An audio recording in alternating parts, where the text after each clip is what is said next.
She went into labor, but it wasn't a baby that came out. It was something else. Ego couldn't sleep. Every night she heard the same footsteps outside. From the grave to her door. She stopped going to the market. She stopped talking to people. She just sat and waited, like she knew something was coming. Then one night, exactly 12 months after Obinna died, she screamed. Her belly grew big like a drum. She rolled on the floor and screamed louder than any woman had ever screamed in Ajakiri. People came with lamps. They held her down. She shouted, "It's not time. It's not time yet." But the baby was coming. The midwife, Madame Lolo, pushed everyone aside. She bent down to help. But the moment she touched Ego's stomach, she fainted. Nobody could explain it. Then the wind blew. All the lamps went off. Darkness, heavy darkness. When the lamps came up again, the baby was born. But the people didn't cheer. They didn't laugh. They didn't clap like they did for other babies. They screamed. The baby was crying, but the cry sounded like two people were crying at once. His eyes were open, red and glowing. He had a mark on his chest, the same mark Obinna had on his chest when he died. One old man whispered, "That's Obinna's mark, exactly the same." Another woman screamed, "That's not a child, that's Obinna himself." The baby kept crying, louder and louder. And Ego, she smiled again, that same small, strange smile. She held the baby and said, "I told you, I never touched another man."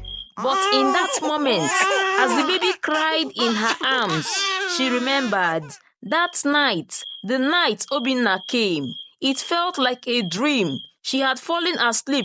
Then he was there, Obinna. He didn't speak much, just stared at her with those same glowing red eyes. He knelt beside her and said, "I heard you.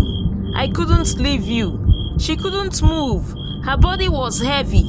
The wind howled outside, but inside the hut, it was silent. And then she felt him, cold, strong and real. The next morning, her wrapper was soaked with sweat, but her body remembered. It wasn't a dream. It happened. People ran away. Nobody wanted to stay in her compound. That night, Mama Odika, the blind woman, came again. She touched the baby's hand and trembled.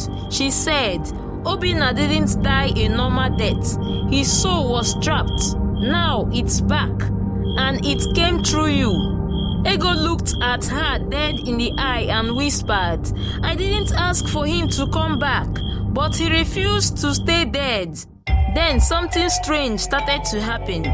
Anyone who insulted Ego or laughed at her fell sick.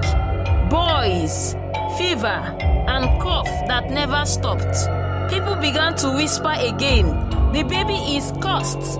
The baby is dangerous. He is not a child. He is something else." But Ego didn't leave her house. She only came out at night with her glowing-eyed baby. And people swore they saw her talking to someone in the darkness. Someone they couldn't see. The baby grew fast, too fast. In just 1 month, he was crawling. By the second month, he was walking and talking, not like a child, but like a man. People in Ajakiri were terrified. They called him Nwawoke, meaning the man-child. But no one dare say it loud, because strange things happened when people mocked him. One man said, "That child is a curse." The next morning, his goats disappeared. His roof caught fire and rain was falling. Another woman said, "Ego should be chased out and banished from this village."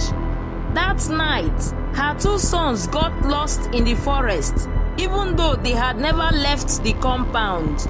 The villagers became silent, but their fear grew bigger every day. Then one evening, Ego stood before Obinna's grave. Her son stood beside her, holding her hand. She whispered, "Why did you come back, Obinna?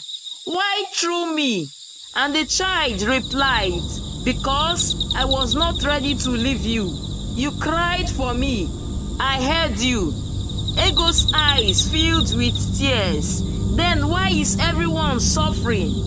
The boy looked up at her with glowing eyes and said, "Because your pain opened a door that was never meant to be opened." Suddenly, the wind blew, loud, angry, wild, and then Obinna's voice echoed from the grave.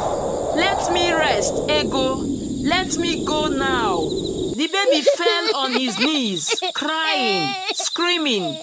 The glowing eyes turned back to normal. Ego knelt beside him and held him tight.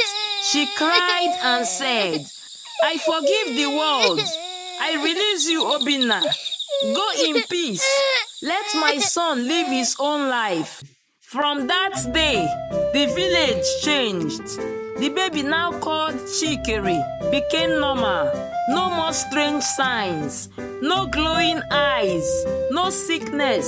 He laughed like a real child, played with other kids, and Ego, she smiled, not the strange one, but a true, happy smile.